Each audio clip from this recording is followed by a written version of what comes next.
मुगल वंश की स्थापना भारत में कब हुई? आंसर सी 1526 में। दिल्ली का लाल किला किसने बनवाया था?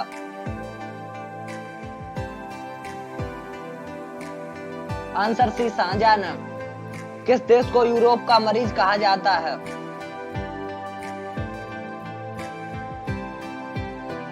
आंसर डी तुर्की को।